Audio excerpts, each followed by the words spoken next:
After successfully integrated with EPOS Now POS system with our marketplace, let's place some orders online for delivery from the store website.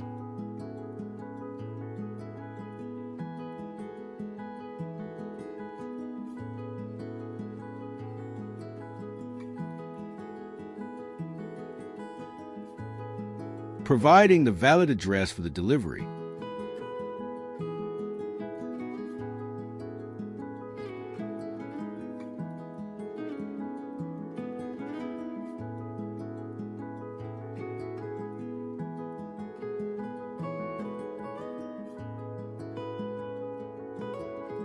Order was successfully placed.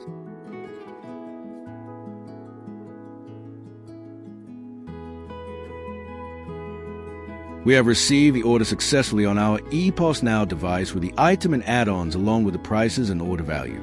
Also includes a customer's name and the phone number along with the delivery address.